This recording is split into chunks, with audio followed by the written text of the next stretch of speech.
Tractors کی parade ہوگی اور ساتھ ساتھ کسانوں نے کہا ہے کہ پوری دلی کے اندر کسانوں کے سکھوں کے ٹریکٹر گھومیں گے اور مارچ کریں گے اور مودی حکومت کے خلاف پلان 2 کا بھی آغاز کیا جا رہا ہے، چونکہ کسانوں نے سکھوں نے الٹیمیٹم دے رکھا ہے کہ اگر 4 جنوری کی ملاقات میں مذاکرات میں کامیابی نہ ہوئی تو پھر جلاؤ گھیراؤ ہوگا اور مودی حکومت کے جو رہنما ہیں ان کے گھروں کا محاصرہ کیا جائے گا، دھاوا بولا جائے گا۔ ساتھ ساتھ ناظرین کام کسانوں کے خلاف مودی حکومت کے ہتھ کنڈے بھی جاری ہیں۔ آپ جانتے ہیں کسانوں پر بھاری بھر قرضے ہیں، اس لیے بہت سے کسان خودکشیاں بھی کر چکے ہیں۔ آج ایک اور کسان نے خودکشی کی ہے، کہا جاتا ہے کہ 30 سے زائد کسان اب تک ایک ماہ میں خودکشیاں کر چکے ہیں، جو بھارت کی مودی حکومت کے خلاف احتجاجاً خودکشیاں کی ہیں تاکہ مودی حکومت کم از کم شرم کر لے اور کسانوں کے خلاف بنائے گئے قوانین کو ختم کر لے۔ ساتھ ساتھ ناظرین اطلاعات سامنے آ رہی ہیں کہ دنیا بھر سے کسانوں کی تحریک کو سپورٹ کیا جا رہا ہے۔ آگے بڑھے ناظرین جو آج کی 5ویں بڑی خبر ہے، یہ ناظرین بھارت سے، سری لنکا سے اور جرمنی سے ہے۔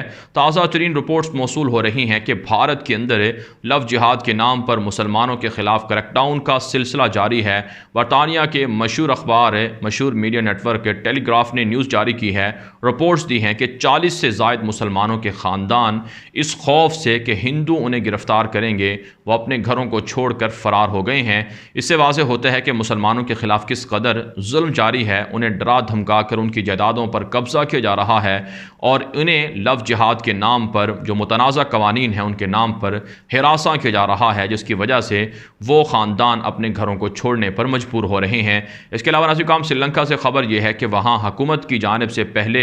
جو مسلمان مردے تھے ان کی تدفین کو روکا جاتا تھا، انہیں زندہ جلایا جاتا تھا، جس پر مسلمانوں نے اور عیسائیوں نے احتجاج کیا کہ کرونا وبا سے اگر کوئی مریض جاں بحق ہوتا ہے تو اسے دفنانے کے بجائے جلانا غلط ہے اور یہ اسلامی قوانین کے خلاف ہے۔ اب ناظرین سری لنکا کی حکومت نے دنیا بھر سے پریشر کے بعد اپنے فیصلے کو ریوائز کیا ہے اور اب سری لنکا کے اندر مسلمانوں کو حقوق ملے ہیں کہ وہ اپنے مردوں کی تدفین کر سکتے ہیں۔ اس کے علاوہ ناظرین اطلاعات سامنے آ رہی ہیں کہ جرمنی کے اندر ایک ہفتے میں دوسری بار وہاں کی برلن کی جامع مسجد کو دھمکی امیز خطوط مل رہے ہیں۔ اس سے پہلے بھی ایک پاکستانی امام کو شہید کیا گیا تھا۔ مسلمانوں کے خلاف جرمنی کے اندر اور یورپ کے اندر اسلاموفوبیا کے واقعات میں اضافہ ہو رہا ہے۔ آگے بڑھے ناظرین جو آج کی 6ٹھی بڑی خبر ہے یہ ترکی سے ہے۔ ناظرین اسرائیلی اخبارات کے اندر اور مغربی ذرائع ابلاغ کے اندر ترکی کے خلاف پروپیگنڈا کیا جا رہا ہے کہ ترک صدر رجب طیب ایردوان ترکی کو روس کے ساتھ ملا کر بڑی بڑی سازشیں کر رہے ہیں۔ اب یروشلم پوسٹ کے اندر ایک رپورٹ چھپی ہے کہ روس کے ساتھ طیب ایردوان نے تعلقات بنا کر روس کو نوازا ہے اور روس ایک مرتبہ پھر سوویت یونین کی طرح کی طاقت حاصل کر رہا ہے۔ جبکہ ناظرین بھارت کے اخبارات کے اندر میڈیا نیٹ ورک کے اندر ترکی کے خلاف مذمت کی جا رہی ہے، تنقید کی جا رہی ہے کہ ترکی اور روس کے درمیان اختلافات بڑھ چکے ہیں۔ کریمیا کے معاملے میں روسی موقف کو ترکی نے مسترد کر دیا ہے اور کریمیا کو روس کا حصہ تسلیم کرنے سے ترکی نے انکار کر دیا ہے۔ دراصل ناظرین بھارت کے اندر اور اسی طرح سے دیگر یورپ کے مغرب کے ذرائع ابلاغ کے اندر ترکی اور طیب ایردوان کے خلاف اس لیے پروپیگنڈا کیا جاتا ہے کیونکہ ترکی ترقی کر رہا ہے، کامیابی سے آگے بڑھ رہا ہے، اس لیے دشمنوں کو ترکی کی ترقی پسند نہیں ہے۔ ساتھ ساتھ ناظرین ترکی کے وزیر دفاع نے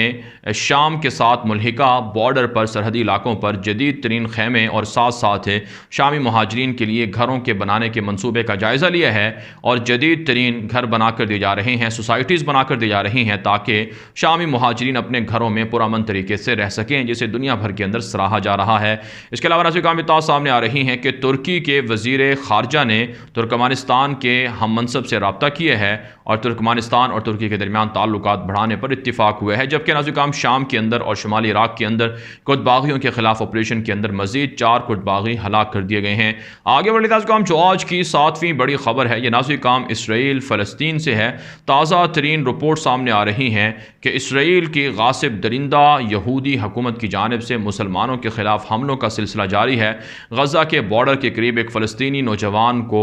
قتل کر دیا گیا ہے اور جبکہ دیگر مختلف شہروں کے اندر 3 نوجوانوں کو گولیاں مار کر زخمی کیا گیا ہے۔ ساتھ ساتھ ناظرین اطلاعات سامنے آ رہی ہیں کہ بینی گینٹس جو اسرائیل کے وزیر دفاع ہیں، نیتن یاہو کی مخالف جماعت بلو اینڈ وائٹ پارٹی کے سربراہ ہیں، انہوں نے کہا ہے کہ ویسٹرن بینک کے اندر یعنی کہ مغربی جو علاقہ ہے فلسطین کا، وہاں پر جو اسرائیل کا تشدد ہے اسے روکا جائے گا کیونکہ نہتے فلسطینیوں پر حملوں کی وجہ سے کافی شکایتیں موصول ہو رہی ہیں۔ ساتھ ساتھ ناظرین اطلاعات سامنے آ رہی ہیں کہ اسرائیل کے اخبارات نے دعویٰ کیا ہے کہ ایک اور عرب ملک جلد اسرائیل کے ساتھ تعلقات قائم جرائم کر کے اسرائیل کے بلاک میں شامل ہو رہا ہے۔ کہا جا رہا ہے کہ یہ ملک عمان ہو سکتا ہے، کیونکہ عمان کے ساتھ رابطے تیزی سے بڑھ رہے ہیں، جبکہ بہت سے ملکوں کے حوالے سے اسرائیل پروپیگنڈا بھی کر رہا ہے۔ ساتھ ساتھ ناظرین کرام متحدہ عرب امارات اور اسی طرح سے اسرائیل کے درمیان دراڑیں پڑ رہی ہیں، کیونکہ اسرائیل کے جرائم پیشہ لوگ متحدہ عرب امارات سمگلنگ کر رہے ہیں، منشیات سمگل کر رہے ہیں اور غیر قانونی طریقے سے وہاں لوٹ مار بھی مچائے ہوئے ہیں۔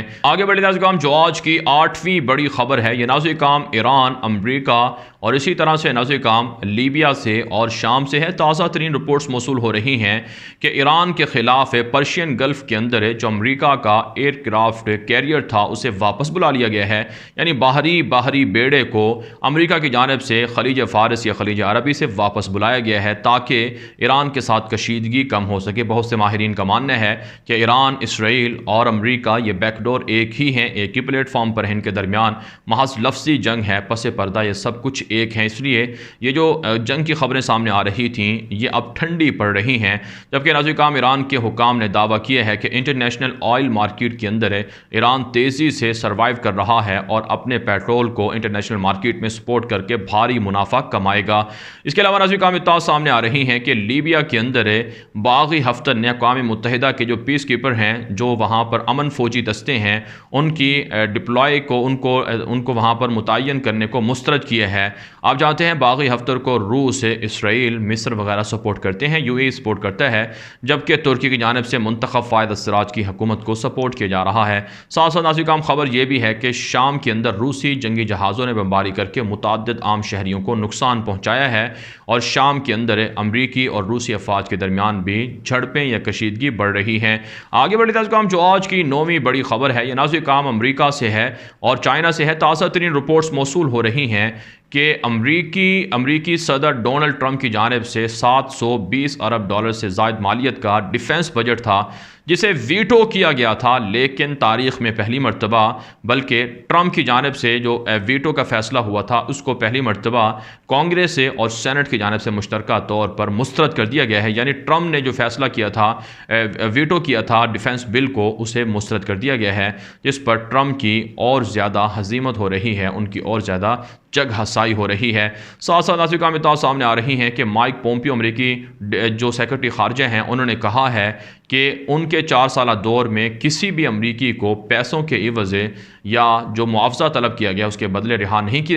کروایا گیا ہے، کیونکہ اگر اس طرح رہا کروایا جاتا تو پھر جو دشمن تھے امریکہ کے وہ کئی امریکی شہریوں کو گرفتار کرتے اور ان کے عوض بھاری مطالبات رکھتے اور بھاری شرائط رکھتے اور بھاری معاوضہ مانگتے۔ اس لیے فخریہ انداز میں انہوں نے کہا ہے کہ کسی بھی امریکی کو پیسوں کے عوض یا شرائط کے عوض رہا نہیں کروایا گیا ہے، جبکہ بہت سے ماہرین نے کہا ہے کہ یہ مائک پومپیو جھوٹ بول رہے ہیں، بلکہ 4 سالہ دور میں کئی امریکیوں کو اس طرح سے مختلف شرائط کے عوض رہا کروایا گیا ہے۔ ساتھ ساتھ ناظرین کرام اطلاعات سامنے آ رہی ہیں کہ یورپی ممالک کے اندر چائنیز انویسٹمنٹ سے امریکہ اور یورپ کے تعلقات کشیدہ ہو رہے ہیں، اور ساتھ ساتھ اطلاعات یہ بھی ہیں کہ امریکی صدر ڈونلڈ ٹرمپ کے خواتین کے خلاف بنائے گئے قوانین کے خاتمے کے لیے خواتین نے امریکہ کے اندر جو بائیڈن کی آنے والی حکومت سے مطالبہ کیا ہے کہ پالیسیوں کو، قوانین کو ختم کر کے خواتین کو ان کے حقوق کا تحفظ کیا جائے۔ آگے بڑھے ناظرین کرام، جو آج کی 10ویں بڑی خبر ہے، یہ ناظرین کرام چائنا سے ہے۔ چین کے وزیر خارجہ جلد افریقی ممالک کے دورے پر جانے والے ہیں۔ افریقی ممالک کے اندر مختلف چینی پروجیکٹس کا افتتاح کریں گے۔ کہا جاتا ہے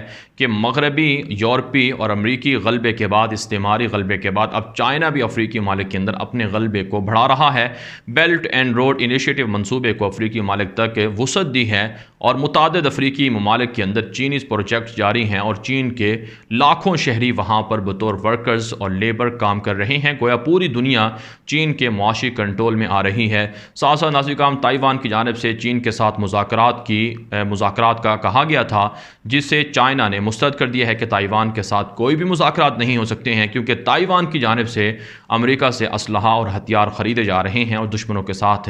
ہاتھ ملا کر، دوستیاں بڑھا کر چائنا کو تھریٹ کیا جا رہا ہے۔ جبکہ ناظرین کرام اطلاعات سامنے آ رہی ہیں کہ جو بائیڈن کی امریکی آنے والی حکومت کے ساتھ چائنا کے تعلقات بہتر ہو رہے ہیں اور جو بائیڈن بھی بیلنس رکھ کر امریکہ کو اور چائنا کو ایک ساتھ لے کر چلنا چاہتے ہیں۔ ناظرین کرام، دنیا بھر سے تھی آج کی 10 بڑی خبریں۔ ان خبروں کے حوالے سے آپ کی کیا رائے ہے؟ اپنی رائے کامنٹ کے ذریعے سے ضرور ہم تک پہنچائیں۔ مزید خبروں کے لیے آپ ہمارے ٹویٹر اکاؤنٹس دنیا میرے آگے اور غلام نبی مدنی فالو کر سکتے ہیں۔ آج کے لیے اتنا ہی، اجازت دیجیے، اللہ حافظ۔